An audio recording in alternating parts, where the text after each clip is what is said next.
Hello दोस्तों, ABC coaching YouTube channel में आप सभी का स्वागत है। आप लोग कैसे हैं? आशा है कि आप लोग स्वस्थ और मस्त होंगे, अपने बोर्ड एग्जाम की तैयारी ज़बरदस्त तरीके से कर रहे होंगे।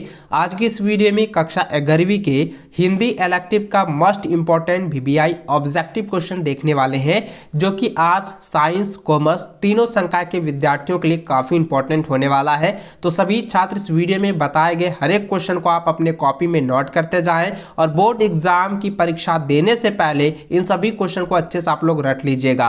और आप सभी से रिक्वेस्ट है कि आप हमारे चैनल पर नए हैं तो चैनल को सब्सक्राइब करने के साथ बेल आइकन को प्रेस कर लें, और वीडियो अच्छी लगे तो वीडियो को लाइक करने के साथ साथ अपने सभी दोस्तों के साथ शेयर जरूर करते जाएंगे। तो चलिए दोस्तों क्वेश्चन की ओर चलते हैं। तो देखिए दोस्तों, सबसे पहला क्वेश्चन आप यहाँ पे देख पा रहे हैं, ये जो है खंड क में दिया गया है, जो कि सबसे पहला क्वेश्चन आपका यहाँ पे गद्यांश दिया गया है, जिसमें लिखा है कि निम्नलिखित गद्यांश को ध्यानपूर्वक पढ़िए तथा प्रश्न संख्या 1 से लेकर 5 तक के उत्तर दीजिए। यानी कि ये जो है आपका गद्यांश दिया गया है, इनको जो है आप लोगों को अच्छे से पढ़ना है। ठीक है, तो चलिए इसके प्रश्न उत्तर की ओर चलते हैं। देखिए सबसे पहला इसका प्रश्न दिया गया है कि धन की चाह मनुष्य को किस ओर ले जाती है। तो दोस्तों इसका आंसर हो जाएगा विनाश की ओर। ठीक है, तो ऑप्शन नंबर आपका जो है बी इसका सही आंसर होगा। इसको अच्छे से याद रखेंगे। अगला सवाल है कि प्रस्तुत गद्यांश के अनुसार किसके तल को कोई थाह नहीं होती। तो इसका आंसर होगा दोस्तों घन लिप्सा रूपी सागर। यानी कि दोस्तों धन लिप्सा यानी कि धन में जो पूरी तरह से विलुप्त हो जाता है, उस सागर में जो डूब जाता है उसका कोई थाह नहीं होता है, उसका कोई जो है अंत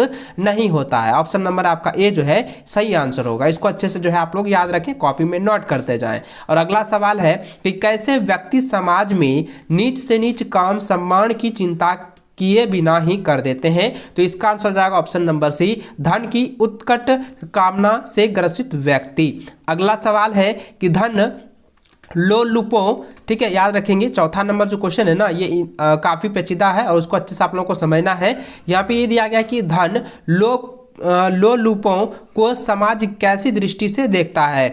यानी कि उसको जो है धन से पूरी तरह से जो लालायित हो जाती है, तो उनको जो है समाज जो है, ठीक है, यानी कोई व्यक्ति जो है अचानक से पूरी तरह से जो है अमीर हो जाता है, तो वो समाज जो है वो किस नज़र से उसको देखता है। ये आपको यहाँ पे सवाल पूछा गया है। तो इसका आंसर दोस्तों हो जाएगा हे दृष्टि से। ठीक है, ऑप्शन नंबर आपका जो है हे दृष्टि, जिसको हम लोग क्रूर दृष्टि से भी कहते हैं। तो इसको ऑप्शन नंबर जो है ए इसका सही आंसर होगा। अगला सवाल है कि प्रस्तुत गद्यांश का शीर्षक बताइए। तो दोस्तों इसका आंसर आएगा धन लिप्सा का परिणाम। यानी कि पूरी तरह से जो धन से लिप्त हो जाती है, तो उसका क्या परिणाम होगा, क्या दुष्व्यवहार होगा, उसी के बारे में यहाँ पे ये गद्यांश जो है प्रदर्शित कर रहा है, बता रहा है। चलिए अगला सवाल है कि निम्नलिखित पद्यांश को ध्यानपूर्वक पढ़कर प्रश्न संख्या 6 से लेकर 10 तक का उत्तर दीजिए। यानी दोस्तों ये जो है 4 लाइन की जो पंक्ति दी गई है, या एक कविता है यानी कि पद्यांश है, इसको आप लोगों को पढ़ना है। तो चलिए इसका मैं एक प्रश्न उत्तर की ओर चलता हूँ। तो देखिए सबसे पहला प्रश्न इसका दिया गया है कि देश किसके बिड़हर वन में भटक गया है। तो दोस्तों इसका आंसर आएगा राजनीतिक दल। ठीक है, ऑप्शन नंबर बी। अगला सवाल है कि मन में हमेशा संशय क्यों उत्पन्न होता है। तो दोस्तों इसका आंसर आएगा ऑप्शन नंबर ए, भविष्य की चिंता के कारण जो है मन जो है हमेशा संशय उत्पन्न करता है। ठीक है, याद रखेंगे। अगला सवाल है कि यहाँ राष्ट्र का क्या आशय है। तो इसका आंसर आएगा एकजुट देश। ठीक है, ऑप्शन नंबर सी। अगला सवाल है कि प्रस्तुत पद्यांश का उचित शीर्षक बताइए। तो इसका आंसर आएगा ऑप्शन नंबर ए, देश और नेता। ठीक है, ये जो आपका पद्यांश दिया गया था, इस पद्यांश का जो महत्वपूर्ण शीर्षक होगा वो होगा देश और नेता। ठीक है, चलिए अगला सवाल है कि संशय शब्द का अर्थ क्या है। तो संशय का अर्थ होता है संदेश। ठीक है, जो कि ऑप्शन नंबर आपका ए जो है सही आंसर होगा।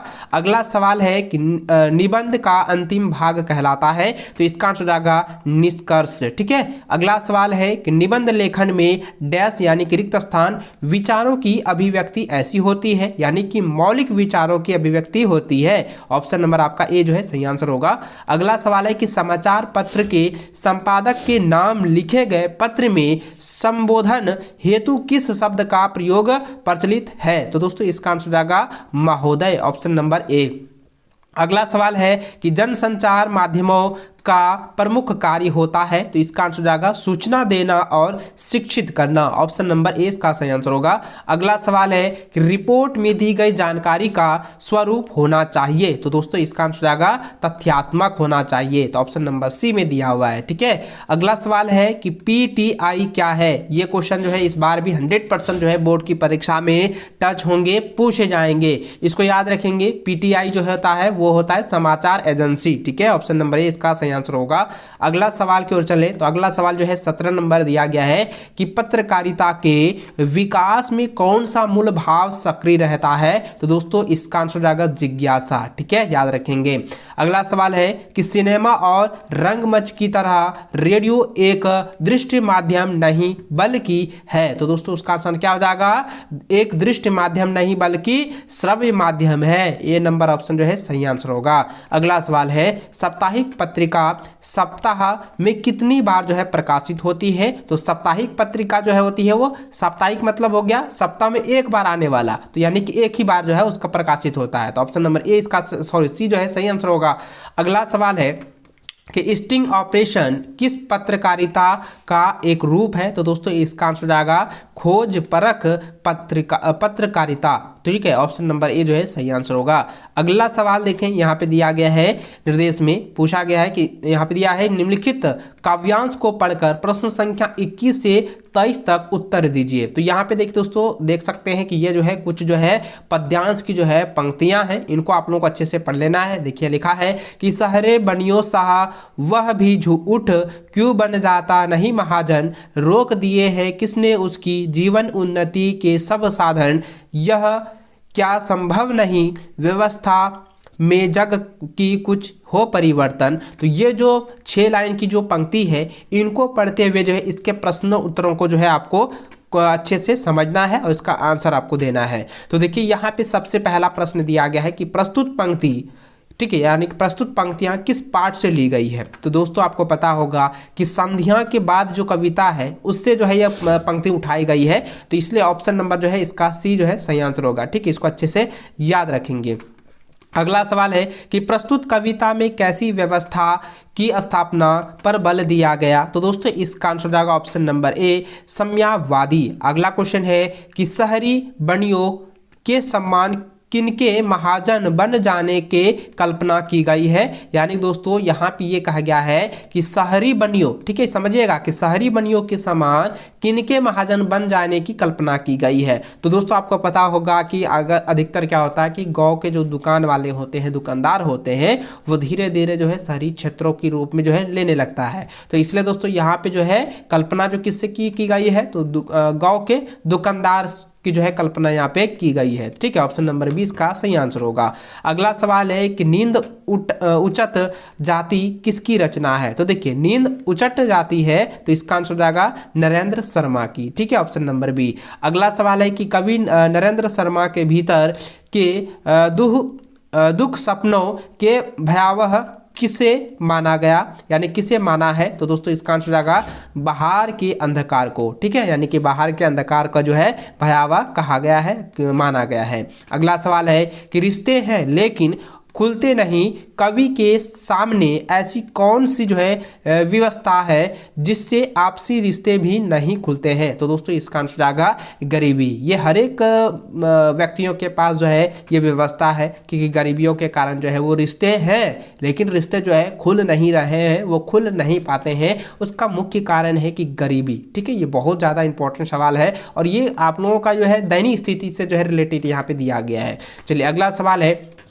कि सिक्ता, ठीक है याद रखेंगे, यहाँ पे क्वेश्चन 27 नंबर है। कहता है सिक्ता सलिल समीर सदा से पंक्ति में कौन सा अलंकार है? तो दोस्तों इसका आंसर आएगा अनुप्रास अलंकार है। ठीक है, तो ऑप्शन नंबर बी। अगला सवाल है कि जाग तुझको दूर जाना कविता में क्या प्रेरणा दी गई है? तो इसका आंसर आएगा कठिनाइयों से जूझने की। ठीक है, जो भी आपके पास परेशानी है, जो कठिनाइयां हैं, उससे लड़ने व जूझने की जो है यहाँ पे प्रेरणा दी गई है। अगला सवाल है कि महादेवी वर्मा को अपने किस काव्य कृति के लिए भारतीय ज्ञानपीठ पुरस्कार प्राप्त हुआ है? तो इसका आंसर आएगा ज्ञानपीठ हाँ, ऑप्शन नंबर जो है इसका सही सी जो है वो सही आंसर होगा। यामा काव्य कृष्टि का जो है ये ज्ञान पीठ पुरस्कार जो है दी गई है। ठीक है, ऑप्शन नंबर सी। अगला सवाल है कि प्रकृति का सुकुमार कवि किन्हें कहा गया है? तो दोस्तों इसका आंसर जाएगा सुमित्रा नंदन दत्त, सॉरी सुमित्रा नंदन जो है यहाँ पे पंत दिया है, तो ऑप्शन नंबर ए इसका सही आंसर होगा। अगला सवाल है, यहाँ पे देखें लिखा है कि प्रश्न संख्या 31 से 33 तक निम्नलिखित गद्यांश को पढ़कर पूछे गए प्रश्न का उत्तर देंगे। तो यहाँ पे देखिए दोस्तों ये जो है गद्यांश दिया गया हुआ है, तो इसको आप लोग अच्छे से पढ़ लीजिएगा। इसका मैं प्रश्न उत्तर की ओर चलता हूँ। देखिए इसका जो है यहाँ पे सवाल दिया है कि प्रस्तुत पंक्तियों के लेखक कौन है? तो दोस्तों इसका आंसर जाएगा अमरकांत। ठीक है, अगला सवाल है कि घर में मक्खियों की भिन भिनाना पंक्ति से घर की कैसी अवस्था का संकेत मिलता है? तो दोस्तों इसका आंसर जाएगा दरिद्रता। ठीक है, यानी कि ये जो हो जाएगा ऑप्शन नंबर बी। अगला सवाल है कि विभाग की कलर की से किसकी छटनी हुई? तो दोस्तों इसका आंसर जाएगा Munshi Chandrika Prasad, option number A. अगला सवाल है, पूछा गया है कि ज्योतिबा फूले ने किस प्रकार की मानसिकता पर प्रहार किया? तो ऑप्शन आंसर हो जाएगा ऑप्शन नंबर ए हो जाएगा रूढ़िवादी। ठीक है, ऑप्शन नंबर ए। अगला सवाल है कि गजानन माधव मुक्तिबोध के अनुसार व्यवहारिक सामान्य बुद्धि क्या है? तो इसका आंसर हो जाएगा ऑप्शन नंबर बी अपनी बुद्धि विवेक से लोगों को प्रसन्न करना। अगला सवाल है कि जसदेव की पिटाई के बाद मजदूरों का समूचा दिन कैसे बीता? यानी कि जो है जसदेव की जो पिटाई हुई है उसके बाद जो है मजदूरों का जो है पूरा दिन जो है वो कैसा बीता है? तो दोस्तों उसका आंसर हो जाएगा भय और जो है दहशत में जो है पूरा दिन बीता था। ठीक है, ऑप्शन नंबर ए इसका सही आंसर होगा। अगला सवाल है कि उसकी माँ कहानी के लेखक कौन है? तो इसका आंसर हो जाएगा पंडित बेचन शर्मा उग्र। अगला सवाल है कि अभिधरार्थ एक होते हुए भी धव्यनार्थ्य और व्यंग्यार्थ्य अलग अलग हो जाते हैं, प्रस्तुत पंक्ति किस पाठ से उद्धृत है? तो इसका आंसर आएगा नए की जन्म कुंडली। ठीक है, ऑप्शन नंबर हो जाएगा ए नए की जन्म कुंडली। कि हंस पत्रिका का प्रकाशन किसने प्रारंभ किया? तो इसका आंसर हो जाएगा मुंशी प्रेमचंद्र। अगला सवाल है कि अंधेर नगरी नाटक का रचना किसने की? तो दोस्तों इसका आंसर आएगा भारतेंदु हरिश्चंद्र। ठीक है, ऑप्शन नंबर डी। अगला सवाल है कि अंडे का छिलके पाठ में बिना अंडे का क्या बना रही है? तो दोस्तों इसका आंसर जाएगा ऑप्शन नंबर बी हलवा बना रही है। अगला सवाल है कि शरत चंद्र लिखित उपन्यास का नाम बताइए? तो इसका आंसर जाएगा श्रीकांत। अगला सवाल है कि आवारा महिषा में लेखक ने शरत चंद्र की तुलना किससे की है? तो इसका आंसर जाएगा रॉबिन हुड। ठीक है, ऑप्शन नंबर ए। अगला सवाल है किसकी मृत्यु के बाद जो है मकबूल घर के गुमसुम सा रहता है? तो यहाँ पे दोस्तों इसका आंसर जाएगा दादा की मृत्यु के बाद जो है मकबूल जो है घर में गुमसुम सा रहता है। अगला सवाल है कि अंडे की छिलके पाठ के आरंभ में अम्मा कोई कैसी तस्वीर उभरती है? तो दोस्तों इसका आंसर हो जाएगा परंपरावादी स्त्री की जो है तस्वीर जो है उभरती है। ऑप्शन नंबर ए इसका सही आंसर होगा। इस वीडियो में जो है मैंने आप लोगों को 45 क्वेश्चन बताए हैं जो कि आर्ट्स कॉमर्स साइंस तीनों संकाय के विद्यार्थियों के लिए काफ़ी महत्वपूर्ण है। तो इन सभी क्वेश्चन को आप एग्जाम से पहले जो है अच्छे से रिवीजन कर लीजिएगा और वीडियो अच्छी लगे तो वीडियो को लाइक शेयर जरूर करेंगे और दोस्तों मुझे कमेंट करके बताएंगे